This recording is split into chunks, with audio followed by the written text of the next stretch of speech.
Hemos leído una palabra en 1 Corintios, capítulo 15 y versículo 19 en adelante. Y vamos a empezar, he querido coger, aunque el texto fundamental iba a coger a partir del 25, pero he querido coger desde el 19, porque el mismo 19 es importante lo que dice. Empieza diciendo: si en esta vida solamente esperamos en Cristo, somos los más dignos de conmiseración de todos los hombres.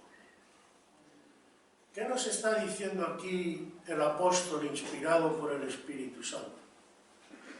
Nos está diciendo: si tú lo que espera de Cristo solo se reduce a este mundo y a sus cosas, tú eres digno de lástima. Porque además no tiene, si lo miras bien fríamente, a veces, hermanos, no hay que estudiar carreras, ni hay que estudiar, es bueno que estudiemos, sí, pero para entender ciertas cosas, solo basta con que tú uses un poco la lógica, el sentido común. Vamos a ver, si todo lo que tenemos que esperar en Cristo se reduce a este mundo, cuando tú te sacrificas por Cristo o incluso por otra persona, ¿qué sentido tiene? Si lo único que vas a sacar es lo que, como se suele decir normalmente entre la gente del mundo que no entiende las cosas de Dios, que me quiten lo bailado. Bueno, es que lo bailado es lo único que vas a tener, porque luego te vas a ir con el de los cuernos y el rabo, hablando claro, y te vas a perder la vida verdadera, que no está aquí, hermano. Este mundo está podrido, este mundo está caído.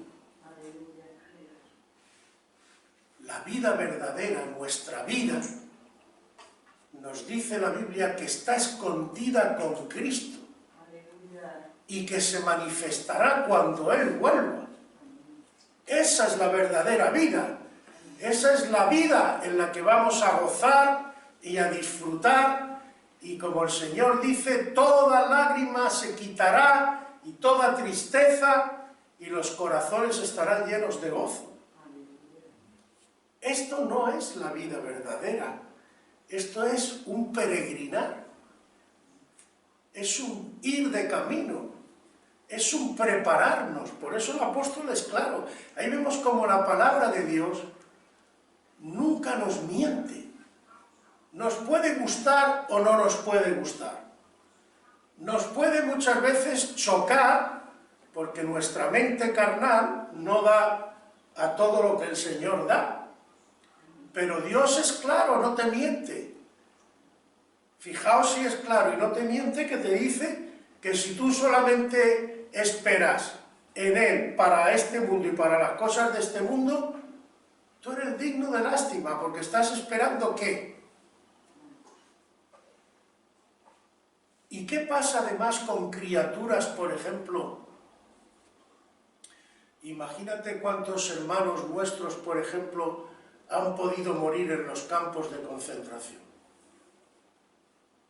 Algunos que han ido de niño.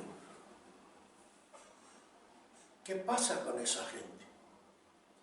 Si solo esperamos en Cristo, en las cosas de este mundo y en este mundo y para este mundo,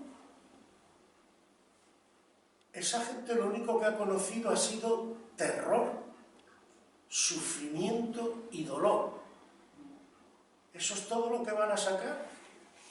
¿Un Dios justo va a decir, bueno, pues mira, es lo que os ha tocado vivir? Es lo que hay. Ahora, si yo estoy claro y seguro de que mi vida verdadera no está aquí, sino que empieza allí, y que además tengo promesas del Señor, por ejemplo, tales como si sufrimos, también reinaremos con Él. El que más se humilló, el que más sirvió, mayor será en el reino de los cielos. Entonces empieza a tener sentido. Porque el problema, por eso mucha gente dice, no, yo es que no entiendo, además, si Dios fuera bueno, ¿por qué hay tanto mal en el mundo? Yo esta frase, permitidme, no es, pero es que, de verdad. ¿Quieres que te diga una cosa? A todos esos que le van a decir al Señor, si Dios fuera bueno, ¿por qué hay tanto mal en el mundo? Esa va a ser la peor frase que le van a decir al Señor. Porque el Señor solo tiene que sacar, y lo tiene todo guardado. ¿Sabéis que hay un libro que se llama el libro de la vida? Y muchos, incluso que han tenido experiencias cercanas a la muerte, lo dicen así. Hay mucha gente que confiesa que ha visto toda su vida pasar delante de él. Como si le hicieran un examen de lo que ha sido su vida. ¿Para qué ha servido? ¿Qué ha hecho? ¿Qué no ha hecho? ¿Cuánto daño ha hecho? ¿Cuánto bien ha hecho? ¿A quién ha servido? ¿A quién ha perjudicado? Vamos a ver. Lo que no terminamos de entender parece ser, claro, porque hay que leer la palabra del Señor. Y el mundo no puede entender la palabra del Señor porque, como dice del Espíritu Santo, no le ve ni le conoce ni le puede recibir.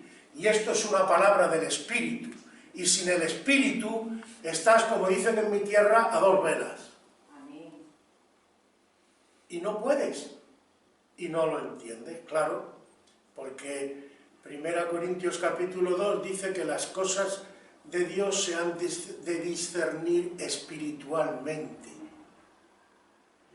Y por el Espíritu del Señor. Y si no lo tienes, no ves cosas, pero está, como se suele decir en el mundo también normalmente, que no te enteras de la película. Pero cuando tú entras en la palabra del Señor y dejas que el Espíritu te ilumine y te guíe, tu mente se aclara, empiezas a entender muchas cosas. Vamos a ver, el famoso, si Dios fuera bueno, ¿por qué existe el mal? Vamos a ver. Primero tú estás relacionando dos cosas que estás seguro, por no conocer la Biblia, de que están relacionadas. ¿Qué tiene que ver que Dios sea bueno con que haya mal en la tierra? Primera cosa. Dios nos ha dado, como dijo una vez uno, un libro de instrucciones. Y yo que he trabajado con máquinas, yo sé lo que es eso. Yo he llegado muchas veces, sabéis que mi oficio antes de jubilarme era reparar máquinas fotocopiadoras. Y a mí muchas veces me dicen, es que esta máquina no funciona y tal. Y yo he llegado allí, he visto la máquina y alguna vez se lo he dicho a más de uno. Digo, mire, el problema de la máquina es que aquí hay mucho manita. Y le meten mano a la máquina y no saben cómo hay que meterle mano a la máquina. Y lo dejan todo, allí el tóner tirado, papeles por todos lados, y claro, la máquina no funciona porque no se usa como se tiene que usar. Entonces, primera cosa, ¿el mundo se ha leído el libro de instrucciones del Señor para que las cosas vayan bien? ¿Lo practica o no lo practica? Entonces, la culpa de que la máquina, es decir, la culpa de que el mundo vaya mal, ¿es culpa de Dios o es culpa de los que usan la máquina? Primera cosa. Segundo, ¿Dios te ha dado libertad de verdad o de mentirijilla? Como dicen en mi tierra. Te ha dado libertad de verdad, ¿no? O sea que tú puedes hacer lo bueno o puedes hacer lo malo. Si tú puedes hacer y escoger, porque Dios te ha dado verdadera libertad, ¿por qué culpas de tus acciones a Dios? También oí una vez, bueno, es que si Dios es bueno, ¿por qué hay hambre en el mundo? Vamos a ver. La culpa de que haya hambre en el mundo sería de Dios si el planeta no diera para que todos comamos. Pero si se tiran cosechas en muchos sitios para hacer negocios y para que no bajen los precios y muchas más cosas, ¿la culpa de quién es? ¿De Dios o de los que hacen esas canalladas sin importarle que la gente se muera de hambre para ganar más dinero? ¿De quién es la culpa? Y así podríamos seguir con un montón de cosas. Porque en realidad todo lo que se le acusa a Dios no es más que patraña y desconocimiento de lo que la Biblia dice. Por no olvidarnos de lo primero que sale en el primer libro de Génesis de la Biblia. ¿Qué nos dice antes del pecado que Dios le dijo a Adán y a Eva? Todo está bajo vuestras manos. Ellos tenían que gobernarlo todo, animales, plantas en el huerto, todo. Ahora, ¿qué pasa después del pecado? Que ellos pierden el control. ¿Y pasa a quién? A Satanás. ¿Quién es el que provoca muchas de las, bueno, muchas, casi todas las catástrofes? Incluidas algunas naturales, no voy a decir que todas. Pero esto la gente también, ¡ay! ¿Cómo puede ser que el Señor permita que haya pasado esta catástrofe? Bueno, primero nos metemos además en unos terrenos y ya juzgamos. Tú no sabes además en esa ciudad lo que hay y lo que no hay. Y lo tenemos cuando Abraham intercede por Gomorra. Pensaba, yo no sé qué pensaba Abraham, que Dios es tan injusto que va a castigar. Bueno, ¿y cuál es la respuesta del Señor? Hasta que ya Abraham se va dando cuenta de la película y dice, uy, 50, 40, 30, 20, 10, bueno, y el Señor le dice, por esos 10 no condeno la ciudad. ¿Qué le está diciendo el Señor a Abraham? Cuando yo hago un juicio, es porque ya no hay remedio. Porque la degradación ha llegado a tal extremo, como dice también con lo de Noé, con el diluvio. ¿Qué nos dice la Biblia? El pensamiento de los hombres era de continuo, ¿qué? El mal. Se habían podridos todos. Todo estaba corrompido. ¿Y qué pasaba? Pues que ya llegó un momento en que clama a Dios y Dios, como Dios justo que es, llega un momento en que dice, no, se acabó. Pero claro, como todo esto lo desconocemos, juzgamos a Dios.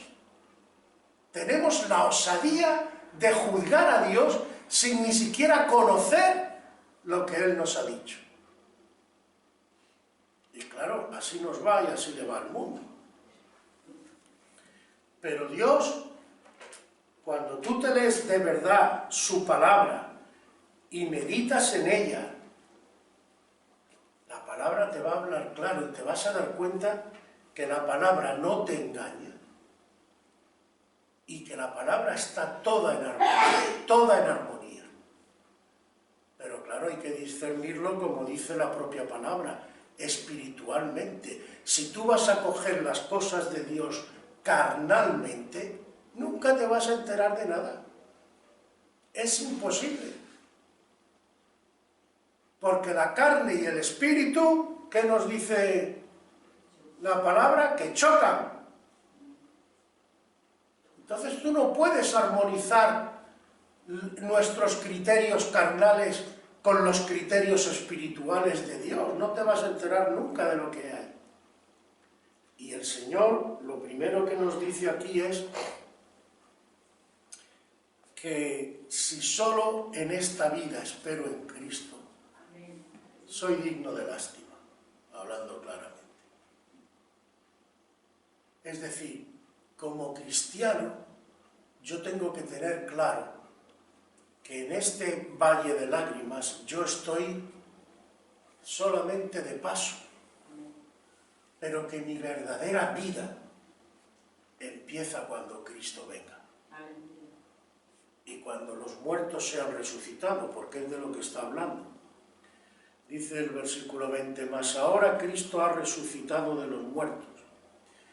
Primicias de los que durmieron es hecho, porque por cuanto la muerte entró por un hombre, también por un hombre la resurrección de los muertos. Porque así como en Adán todos mueren, por culpa del pecado de Adán, también en Cristo todos serán vivificados. Aleluya.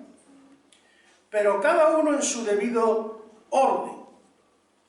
Y esto hace referencia incluso, claro, por eso muchas veces nos perdemos ciertas cosas. Dice, Cristo es las primicias. Luego, los que vengan con Cristo en su venida.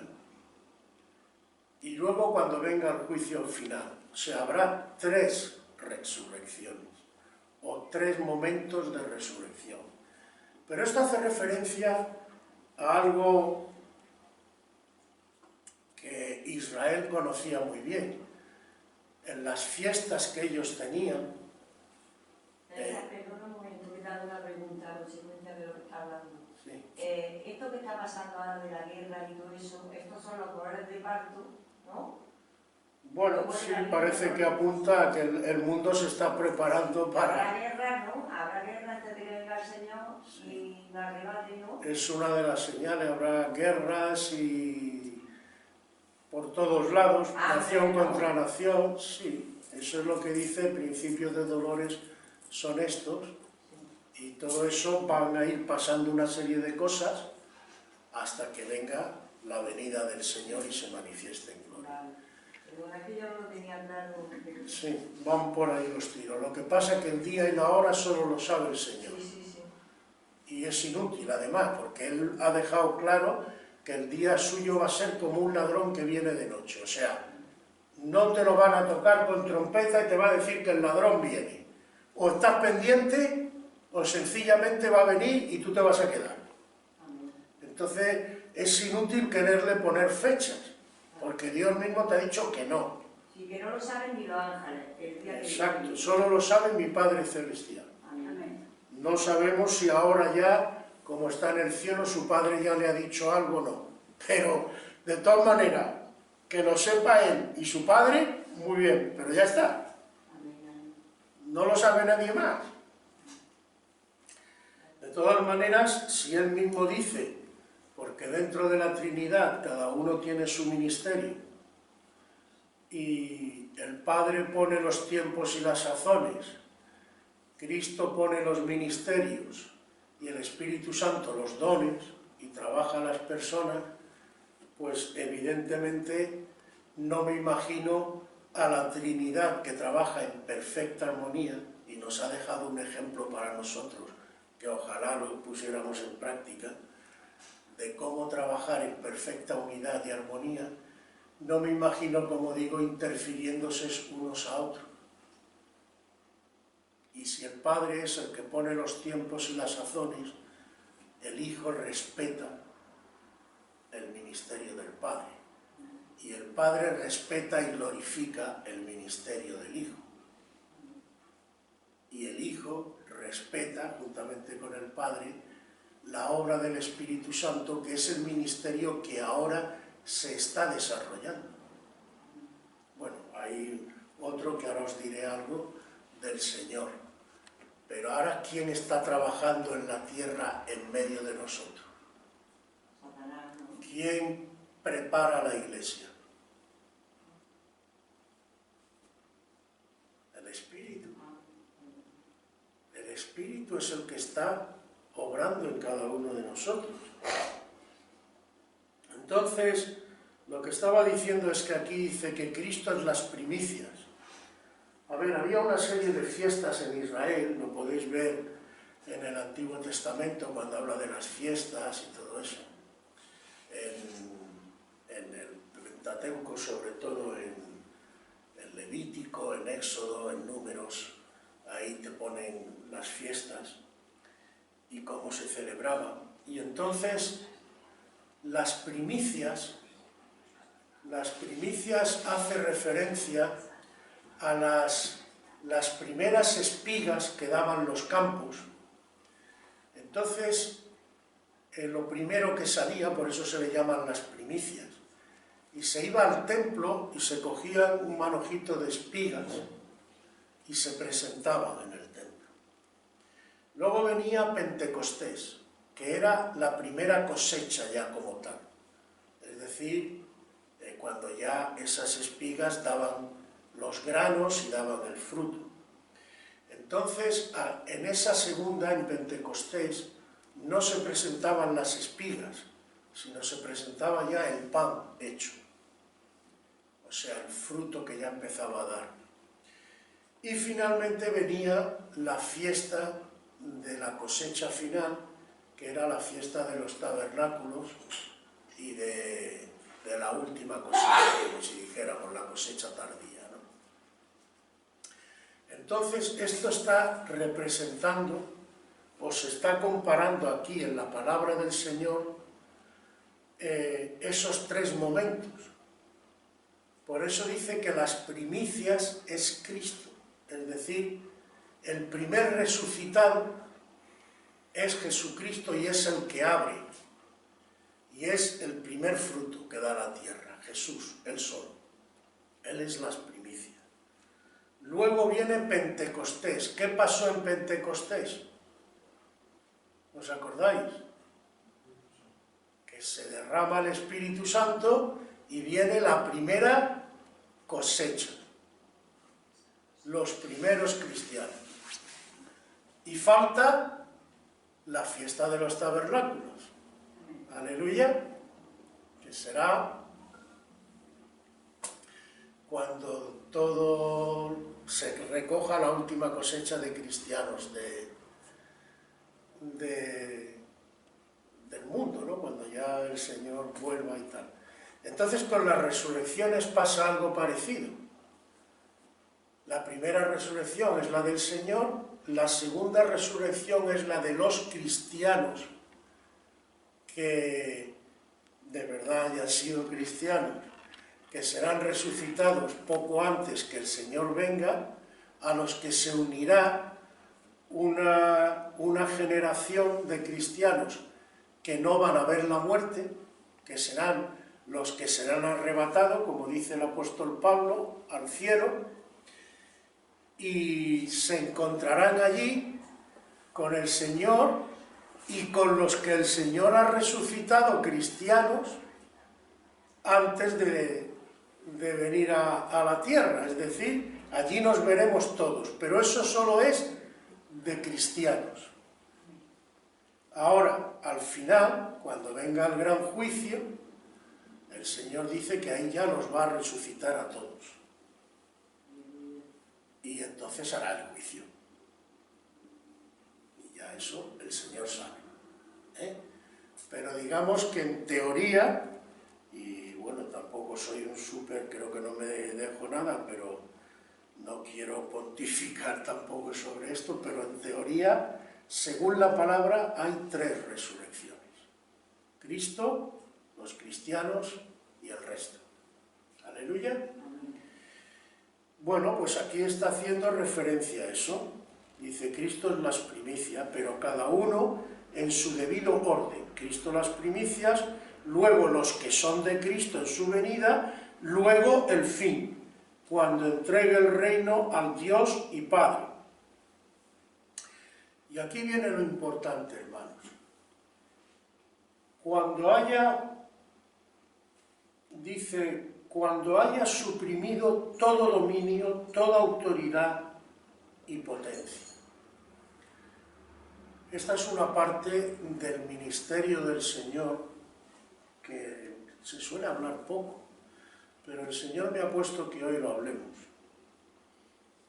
¿Qué está haciendo ahora mismo el Señor en el cielo?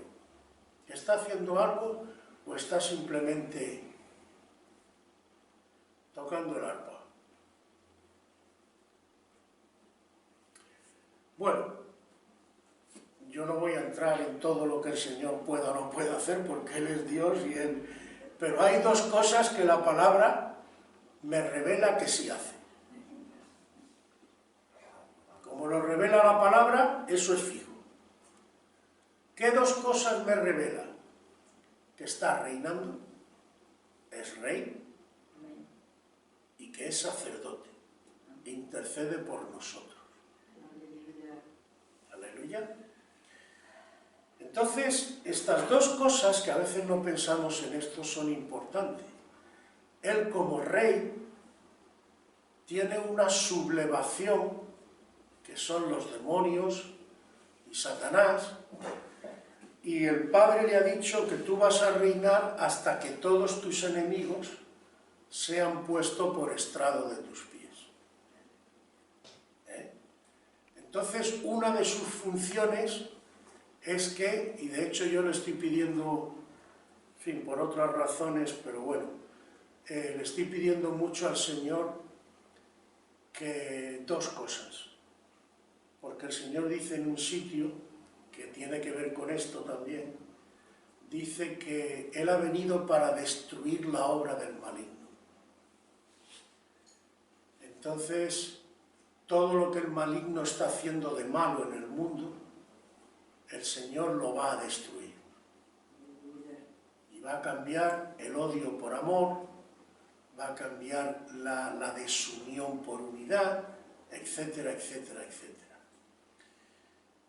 Eso es un ministerio que el Señor tiene, y yo se lo estoy pidiendo, Señor, últimamente se lo pido mucho. Señor, destruye la obra del maligno. Que tiene que ver con otra cosa que dice el apóstol Pablo: nuestra lucha no es contra carne ni sangre, y que no ignoramos sus maquinaciones. Y otra cosa que también le pido al Señor es que el Señor tuerza las maquinaciones del enemigo. Que todo lo que el enemigo maquine, especialmente contra su pueblo y contra la humanidad, el Señor lo tuerza y lo desarticule, por decirlo de alguna manera. ¿Y con qué fin? Pues con de lo que dice aquí, que es una forma también de recordarle al Señor que lo que está profetizado es que todos sus enemigos tienen que ser puestos por estrado de sus pies, es decir, tienen que ser sometidos al Señor, tienen que ser sujetados. Aleluya. Y esto es importante, hermanos. La Iglesia no sé si es consciente de todo esto, pero si Satanás tiene libertad para hacer muchas cosas, entonces gana terreno y a nosotros nos oprime, porque es lo que él busca. Pero, ¿por qué muchas veces Satanás gana terreno? ¿Qué se lo impide además? ¿O qué se lo podría impedir? ¿Y por qué muchas veces tiene libertad si el Señor está por encima de Satanás? Bueno, podría sacar muchos textos, no me quiero entrar ahí pero te lo voy a decir a las claras, a lo bruto, porque la Iglesia se lo permite. Porque si cogemos simplemente la parábola, por eso el Señor te dice que hay que perseverar en la oración. La parábola de la viuda, ¿qué le está diciendo la viuda al juez? Hazme justicia, hazme justicia. un tiempo el juez no quiere, pero al final se lo hace. Y el Señor lo pone como ejemplo de perseverar en la oración y cuál es la enseñanza que le da. Y además termina con una pregunta inquietante. Cuando el Hijo del Hombre venga, ¿hallará fe en la tierra? Es decir, ¿qué está diciendo el Señor? Como todos sabemos, ya lo he dicho varias veces, pero lo vuelvo a repetir, en un juicio, cuando se hace un juicio sobre lo que sea y se dicta una sentencia, un momento es en el que se dicta la sentencia y otro momento es en el que se cumple la sentencia.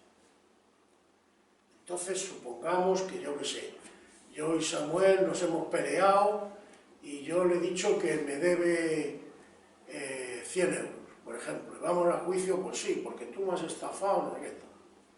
Entonces el juez dice, pues Samuel, se los tiene que devolver. Vale, ahí ha dictado sentencia. Pero Samuel dice, bueno, sí, se los tengo que devolver, pero yo me voy a hacer el remolón. A ver si aguanto los 100 euros y a ver si incluso este se olvida y al final no lo pago. Entonces tiene que llegar otro momento en que el juez tiene que decir, no, ya ha pasado tiempo, no has pagado, que se cumpla la sentencia, si no la cárcel. ¿Qué ocurre? ¿Dónde es derrotado Satanás? ¿En qué momento?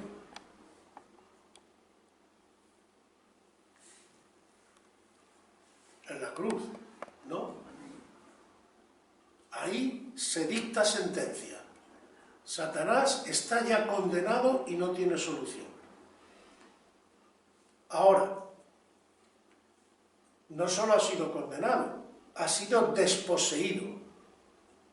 Porque el Señor, que le dice a sus discípulos, toda potestad me es dada en los cielos y en la tierra, no dice casi toda, dice toda, en los cielos y en la tierra. Entonces Satanás ya no tiene nada que hacer. ¿Qué pasa entonces? Pues muy sencillo. La Iglesia se lo cree.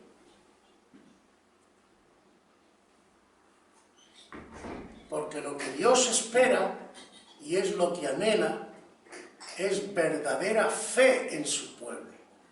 Y si cogemos todo y no nos limitamos a cositas sueltas, nos daremos cuenta que en realidad lo que leyendo entre líneas podemos sacar es que es como si Dios Jesús nos estuviera diciendo a nosotros, yo voy a ver el grado de tu fe, iglesia mía, de lo que tú crees en mí, de lo que tú esperas en mí y de tu fidelidad a mí, cuando tú, igual que esta viuda, digas, no puede ser, Señor, que Satanás tenga toda la cancha que tiene, cuando tú has dicho que ha sido derrotado y que las puertas del infierno no prevalecerán contra tu iglesia. Yo quiero ver esto, Señor. Y yo voy a venir a ti cada día a decirte, Señor, recuerda tu sentencia, Señor, acuérdate de nosotros, Señor, haz justicia, como la viuda. Y dice el Señor, ¿se tardará Dios en responder a quién? ¿Qué dice? ¿Os acordáis de la viuda? A sus hijos que claman a Él día y noche. Amigo, pero nos olvidamos la primera parte. Estamos clamando. Estamos pidiéndole a Dios. No es que Dios no quiera, pero es que Dios espera algo de nosotros. Dios no quiere hacer las cosas al margen de nosotros. Dios quiere hacer las cosas con nosotros. Porque somos su pueblo y porque además tenemos una responsabilidad. Entonces, preciso es que Él reine hasta que haya puesto a todos sus enemigos debajo de sus pies. Es decir, Él ya los ha vencido, ya están derrotados, pero el demonio se está resistiendo. No quiere. Él podría ya cogerlos a todos y atarlos, sí podría, pero Él solo no lo quiere hacer. Porque aquí hay algo más en juego. Y es la pregunta con la que el Señor termina. Cuando el Hijo del Hombre venga, hallará fe en la tierra, es decir, Él quiere ver la fe de su pueblo. Y la quiere ver en acción. Y quiere que su pueblo no se conforme a este mundo y no se trague las mentiras de este mundo. Y cuando vea que la realidad choca con lo que la palabra de Dios dice, que tome la iniciativa, se ponga a orar todos juntos y clamemos todos juntos y el Señor obrará. Pero si no estamos juntos, si no oramos y si no clamamos, ¿qué esperamos que el Señor haga? Si además el Señor viene, me acuerdo que una vez un gitanico me dijo, con ese salero que tienen los gitanos, dice, algunos muchachos no saben lo que piden. Cuando dicen que venga el Señor, ¿tú sabes si el Señor viene la que se arma? Y es verdad, tenía toda la razón del mundo. A veces no sabemos lo que pedimos. ¿Tú sabes si el Señor desciende ahora mismo con toda su gloria y santidad? ¿Quién se va con Él? Lo que hace es una escabechina. Entonces, hermanos, tenemos que prepararnos. ¿No dice la propia Biblia que nos preparemos para su venida? ¿Y qué dice? ¿Cuál es la forma de prepararse? Velar y orar. Hay que estar atento para que no nos sorprenda ese día. Porque el que no esté preparado no se va a tenerlo claro, ¿eh? Pues anda que no hay texto, pero solo os digo uno. El que más se suele decir. Estarán dos en una cama, ¿y qué dice? Y uno será tomado y el otro será dejado. ¿Qué quiere decir ese texto si lo meditamos seriamente? Primero, si están dos en una cama, solamente si uno es tomado, es decir, que está en una relación buena con Dios, quiere decir que los dos que están ahí tienen que tener una relación limpia, o son matrimonio o son hermanos, por ejemplo, o parientes que por lo que sea, como me acuerdo que a mí me pasaba de crío cuando en el verano, como éramos el ciento y la madre, pues se extendían allí mantas en el salón y allí dormíamos 7 u 8 a la vez, ¿vale? Pero era una relación limpia, porque si no están casados, por ejemplo, y están teniendo relaciones, no se va uno, se quedan los dos. ¿Me entendéis? Entonces, es muy serio. ¿Qué te está diciendo el Señor? Aunque tengas una relación limpia, imaginemos un matrimonio, la parentela no te sirve para nada. Porque o estás bien con Dios o no lo estás.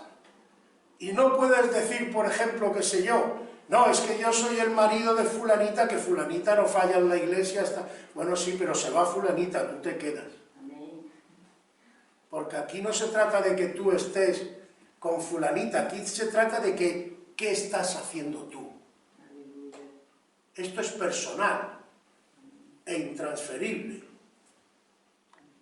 Y así podríamos coger texto, pero con esto que quiero decir, que los que se van a ir con el Señor solamente son los que de verdad están en Cristo.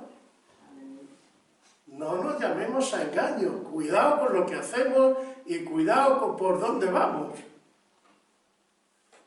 Entonces, ¿por qué el Señor retarda su visita?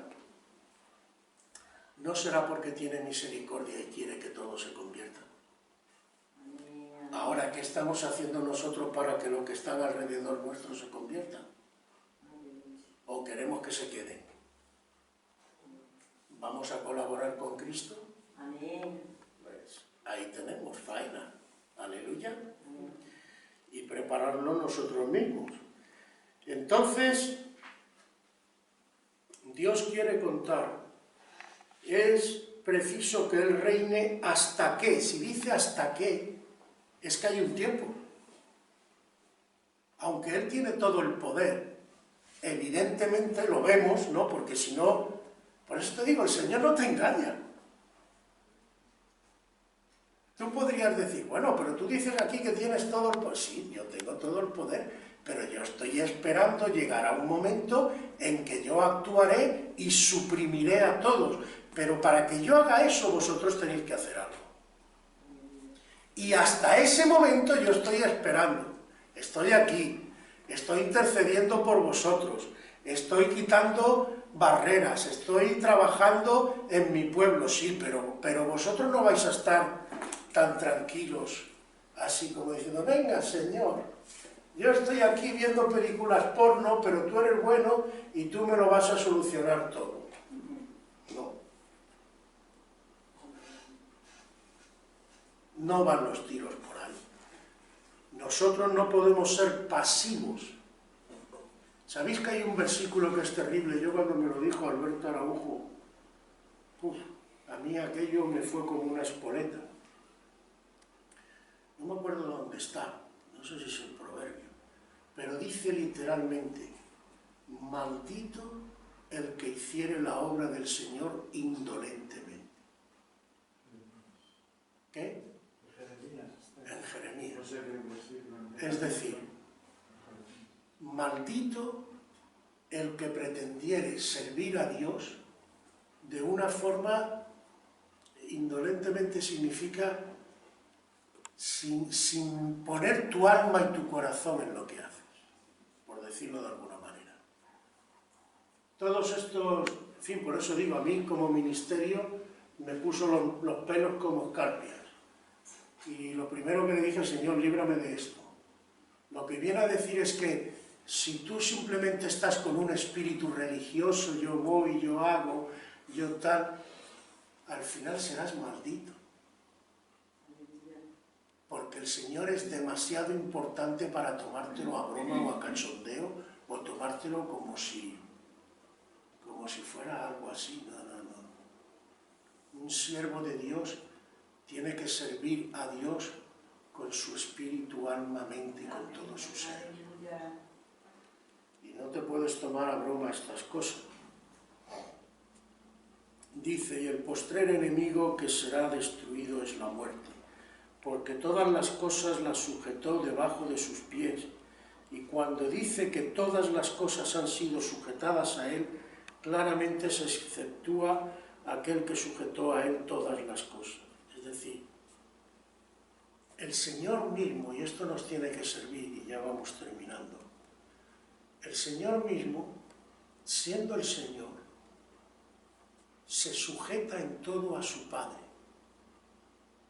Y si tomáis, cogéis todos los evangelios y todos los textos donde habla el Señor y donde se habla de Él, ¿cuál es la actitud? Es decir, ¿cuál es el camino a través del cual Él llega a cumplir toda la voluntad y a ser glorificado? ¿Qué nos dice, por ejemplo, Filipenses cuando dice, por lo cual también le dio un nombre que es sobre todo nombre y lo exaltó hasta lo sumo por encima de todos los cielos y de todo? ¿Qué es ese por lo cual? ¿Por qué? Por su obediencia hasta tal punto que estuvo dispuesto a humillarse hasta lo sumo. Se anonadó como hombre, porque hay que entender también esto, estamos hablando de Jesús hombre. Él era Dios en su espíritu, pero en su naturaleza corpórea era como uno de nosotros, sufría, padecía y todo lo demás. Porque Jesús no vence a Satanás como Dios, porque Dios es intocable, invencible y todo. Para entender ciertas cosas lo que tienes que entender es que Jesús vence a Satanás como hombre. como hombre, en su debilidad como hombre, por eso sudó lágrimas, por eso lloró, por eso es más. Yo, para mí, la mejor prueba de que Jesucristo es Dios es que no hay ningún ser humano que pueda sufrir, ni pasar por lo que Jesucristo pasó, sin pecado ni nada, salir vencedor si es un ser humano normal. Eso no es normal. Lo que Cristo vivió, no hay ser humano que lo aguante. Cógete su vida. Para mí esa es la mayor prueba de que Él era Dios en su naturaleza, en su espíritu. Por lo que aguantó y por todo lo que pasó. Entonces, hermanos, ¿qué pasa con todo esto? Que además, por eso dice aquí que en Adán, o en Romanos, como dice, ¿quién es el postrer Adán? Es decir, ¿quién es el nuevo Adán, el nuevo ser humano que ha vencido al demonio para cumplir la voluntad de Dios? ¿Quién es? Cristo. Y veis como toda la palabra concuerda, si la palabra está todo en armonía. Si es que cuando te coges la palabra como la tienes que coger y dejas que la palabra te hable a ti, no tú imponerte a la palabra, deja que la palabra te hable, deja que el Espíritu te golpee y verás como todo cuadra. Porque el Señor no tiene nada más que una palabra, no te dice una cosa hoy y mañana te dice otra. Entonces,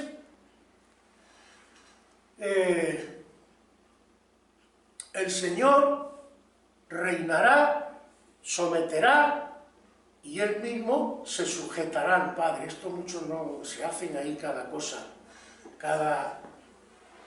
pero por eso he querido coger hasta el último, donde te lo aclara todo, pero vamos por partes. Si el Señor, siendo el Señor, coge el camino de la obediencia, ¿nosotros vamos a ser más que el Señor? ¿Por qué no hay unidad en la Iglesia? ¿Queréis que os lo diga claramente? Sin juzgar a nadie, yo no voy a entrar en ningún de estos.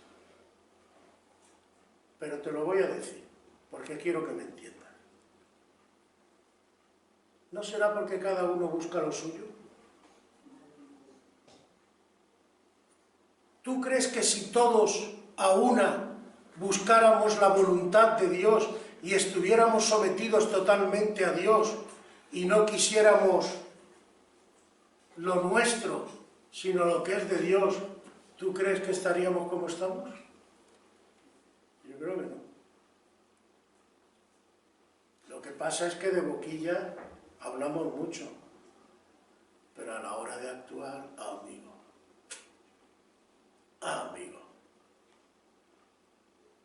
No, sí, es que tal, pero es que ya empiezan a surgir los peros por aquí, los peros por allá. Pero si todos estuviéramos sometidos de verdad a Dios, las cosas no estarían así. Pero lo malo, hermano, es que ese es el camino, no hay otro. ¿Qué dijo Juan el Bautista? Es necesario que Él crezca y que yo... ¿Está claro o no está claro? ¿Se contradice la palabra? No, ¿verdad? ¿Cuál es el camino? Que Él y que yo... Ya está, no le des más vuelta, no te vuelvas loco.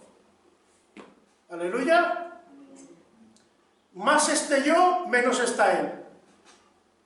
Más está Él, menos estoy yo. Cuando todos nosotros desaparezcamos, entenderme por dónde voy, y solo quede Él, se ha solucionado el problema. Y para que veas que la propia palabra es lo que dice, versículo 28. Pero luego que todas las cosas le estén sujetas, entonces también el Hijo mismo se sujetará al que le sujetó a Él todas las cosas. ¿Para qué?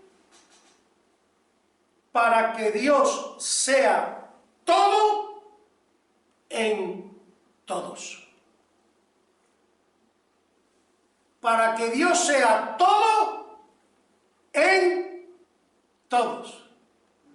Es decir, para que Dios lo llene todo. La armonía con Dios y con los hermanos solo puede venir cuando tomamos la actitud del apóstol Pablo y decimos, ya no vivo yo, mas vive Cristo en mí. Pero Dios lo va a hacer, porque Él se ha propuesto hacerlo. Esto, lo que acabo de decir, y yo lo sé, soy consciente, es humanamente imposible. De hecho, mira si llevamos ya años y mira cómo estamos, y no levantamos cabeza. Pero hay algo imposible para Dios. Si Él lo ha profetizado y lo ha dicho, Él lo va a cumplir. Entonces el tema no es si Él lo va a hacer o no. Hacerlo lo va a hacer. Quizás la pregunta que nos tendríamos que hacer es, ¿estaré yo ahí? ¿Participaré de esto? Por eso es tan importante, hermanos. Y lo que acabo de decir, porque lo que quiero es animaros, pero el tiempo se precipita. Y ya no podemos tontear con ciertas cosas, hermanos.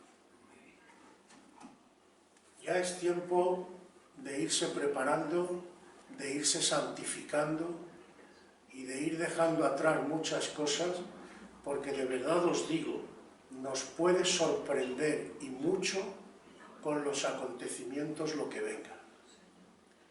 Entonces, hermano, es tiempo de buscar más que nunca a Dios, de pedirle a Dios por todas estas cosas, porque la obra la hace Él. Pero como he dicho antes, tenemos que ser conscientes que nosotros tenemos nuestro papel, y nuestro papel es pedirle a Dios, clamar a Dios y serle fieles.